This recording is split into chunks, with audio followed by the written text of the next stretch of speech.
जय श्री कृष्ण दोस्तों। गणगौर पूजा इस बार 15 अप्रैल को है। गणगौर पूजा वाली लड़कियां गणगौर पूजा से पहले पड़ने वाले रविवार को सूरज रोटा का व्रत रखती हैं।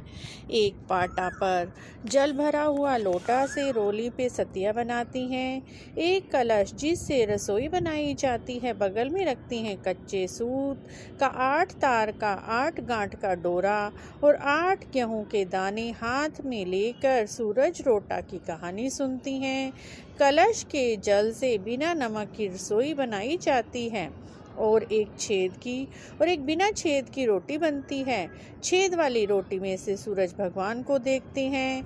डोरा और गेहूं का दाना हाथ में लेकर कहानी सुनी जाती है और जल से अर्घ दिया जाता है। दूसरी लड़की जल छोड़ती जाती है और पूछती जाती है, सूरज सूरज दिखियो। बाई दूसरी कहती है, दिखियो सो ही टूटियो। ऐसा 7 बार कहा जाता है। फिर एक बार बिना नमक की रसोई खाई जाती है। कलश का पानी ही पिया जाता है। सूरज ढलने के बाद पानी तक भी नहीं पिया जाता। तो इस प्रकार मित्रों, आज हम आपको सूरज रोटा की कहानी सुनाएंगे।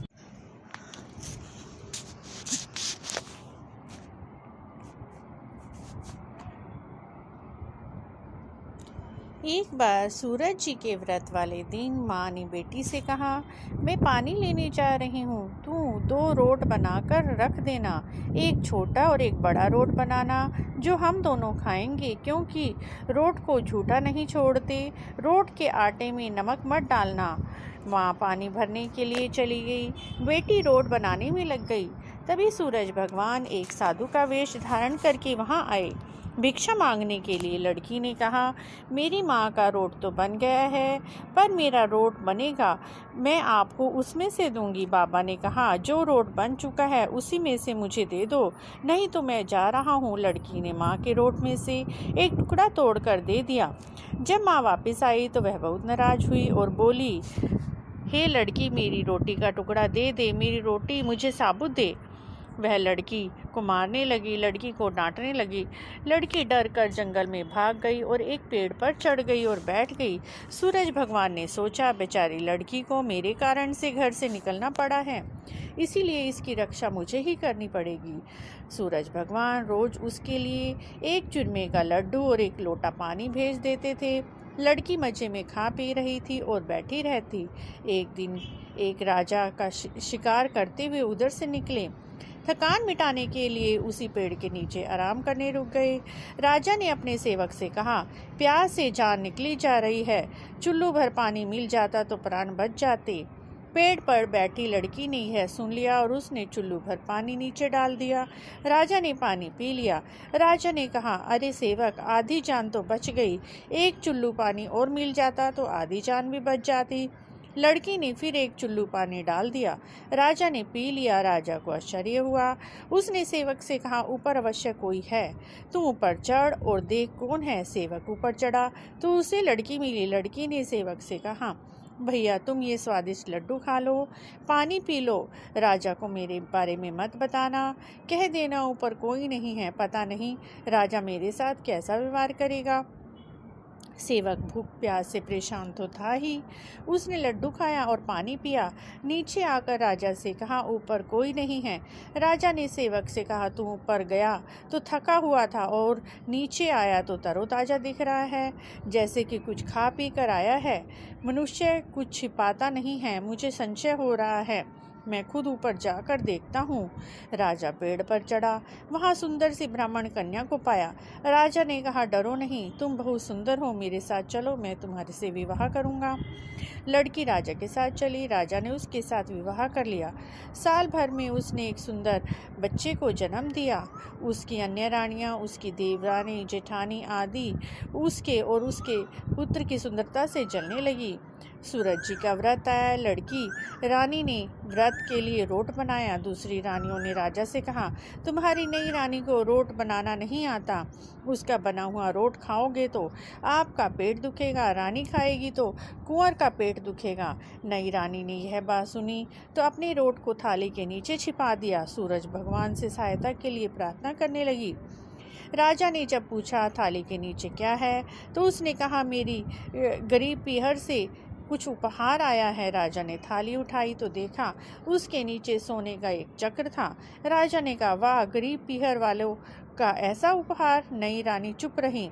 एक दिन रानी खिड़की में खड़ी थी, तभी उसे अपनी माँ दिखाई दी, जो दरिद्र अवस्था में झाजले बेच रही थी। उसने सोचा, माँ को यहाँ बुला ले तो यहाँ आराम से रह लेगी। इतने नौकर चाकर हैं, वह भी कुछ काम कर लिया करेगी, किसी को पता भी नहीं चलेगा। उसने माँ को बुलाया। रानी की माँ आते ही वह वही बात दोहराने लगी, हे लड़की, मेरी रोटी का टुकड़ा दे, मेरी रोटी मुझे साबुत दे। रानी ने सोचा, कहीं सबको पता ना चल जाए कि मैंने अपनी माँ को इस तरह से महल में बुलाया है और मुसीबत हो सकती है। उसने माँ को चुपचाप एक कमरे में रहने को कहा, बाहर से ताला लगा दिया। रानी की देवरानी जेठानी और अन्य रानियां राजा से कहने लगी कि नई रानी का व्यवहार संदेह भरा है। एक औरत महल में घुसी थी लेकिन वापस बाहर नहीं आई। छोटी रानी यह सुन रही थी। वह सूर्य भगवान से इस विपत्ति से बचने के लिए प्रार्थना करने लगी। राजा ने वहां आकर उस कमरे की चाबी मांगी। राजा ने कमरा खोला तो वहां सोने की एक मूर्ति थी। राजा ने पूछा, यह मूर्ति कहाँ से आई? रानी ने कहा, मेरे गरीब पीहर से उपहार स्वरूप आई है। राजा ने कहा, तुम्हारे गरीब पीहर से इतने कीमती उपहार आते हैं, मुझे तुम्हारा पीहर देखना है, हम वहाँ चलेंगे। रानी ने फिर भगवान सूर्य से मदद मांगी। सूरज भगवान ने कहा कि मैं सवा पहर की व्यवस्था तो कर दूंगा, लेकिन फिर मुझे नगरी में उजाला करने जाना है। सूर्य भगवान ने जंगल में माया नगरी बसा दी। महल, झरोखे, बाग, बगीचे, रिश्तेदार आदि सब माया से बने हुए थे। महल की रसोई में कई तरह के व्यंजन बन रहे थे। सबसे मिलकर और खा पीकर रानी ने राजा से वापस चलने को कहा। राजा ने कहा, जल्दी क्या है, थोड़ा आराम कर लें। रानी ने बड़ी मुश्किल से राजा को वापस चलने के लिए मना लिया और वे रवाना हो गए। थोड़ी दूर जाने के बाद राजा को ध्यान आया कि उनकी कटार वहीं छूट गई है।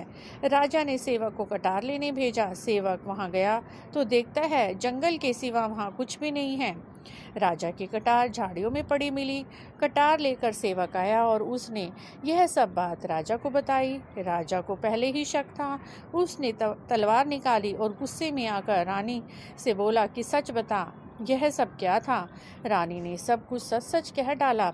सूरज भगवान की कृपा और मदद के बारे में भी बताया। यह सब सुनकर राजा बहुत खुश हुए और रानी को सूरज रोट का व्रत अच्छे से करने के लिए कहा। रानी का मान सम्मान और बढ़ गया। हे सूरज भगवान, जैसा सुख उस लड़की को मिला वैसा ही सुख इस कहानी को कहते सुनते सभी को प्राप्त हो। बोलो सूरज भगवान की जय, बोलो सूरज रोट व्रत की जय। अगर मित्रों आपको यह कहानी अच्छी लगी है तो प्लीज़ चैनल को सब्सक्राइब करें। गणगौर व्रत से पहले सूरज रोटा के व्रत में यह कहानी अवश्य सुननी चाहिए। इस प्रकार मित्रों, सूरज भगवान की कृपा सभी पर बनी रहे। जय सूर्य भगवान।